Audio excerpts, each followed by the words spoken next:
This really is a chicken or the egg.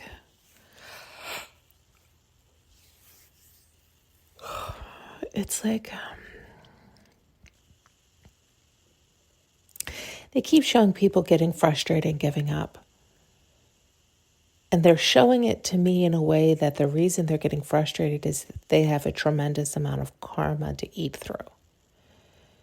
And so they can't necessarily see or understand that, but it's like they've shown me in the past, like, oh no, because they really are sentenced to 600 lifetimes.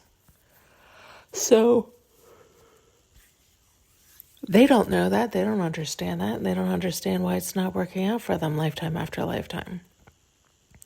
And they attempt to try and then keep, quote, failing because they're giving up on themselves. And they've shown it to me before because I've had experienced these things. And so then they would show it and I would understand it because I was like, holy shit, that's what's happening. But then it's like you get to a lifetime where you're finally free. But it's like all the other souls actually remember you not being free and they could take advantage. So it's like they had to realize now they're building their karmic debt because it's like it's like going against the laws. It is such a weird thing that they show. It's really hard to verbalize it because I don't fully understand it. It's just wild. But excuse me, then they'll take me to spots in the Bible and I'm like, holy shit, that's what you just showed me. It's just like in different terms or words or image, like it's just wild. And so all this said,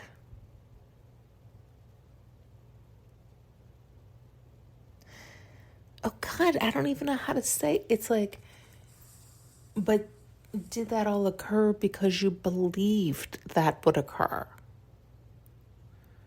Is it the chicken or the egg?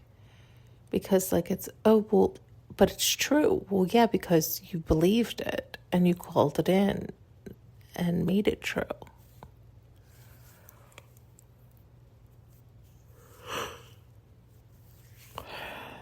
And because what I've experienced and the way they've shown me,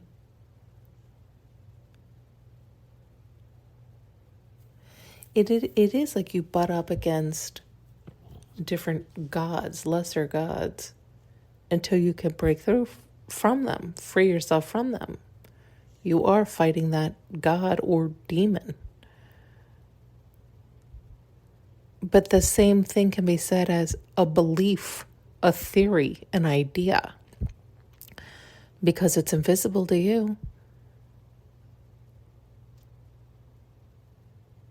It's inside your head. It's a mental battle. It's spiritual warfare. It's a tug of war. You can call it so many different things. And we say it in extreme ways sometimes because it is that extreme riddled throughout our body and tearing up our mind.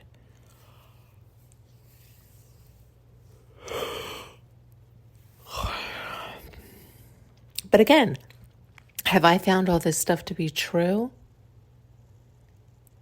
And then I read it and it's confirming what I've experienced. So it's shocking that it was already written.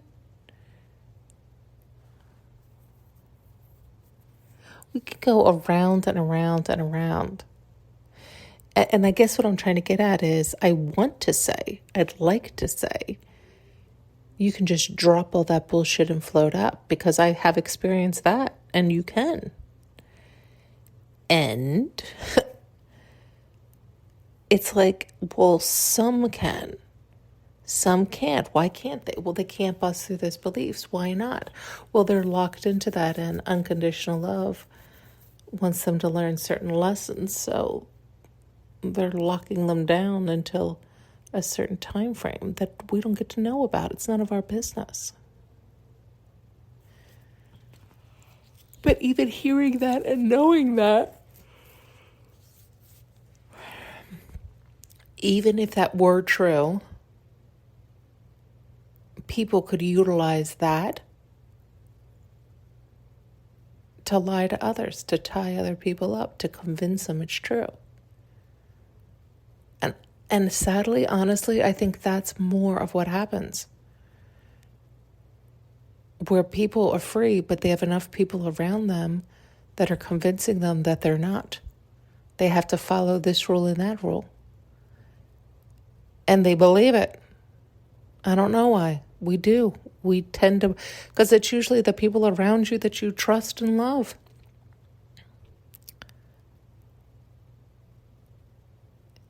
It's wild, isn't it? It's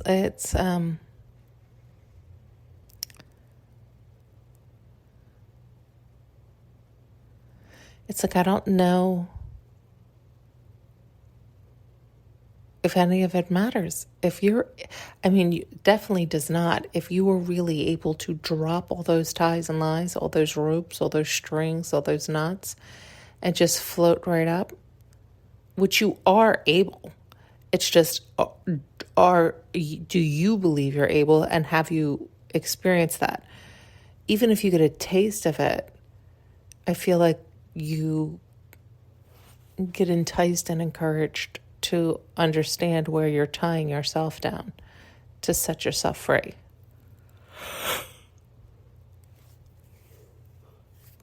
Sorry, excuse me.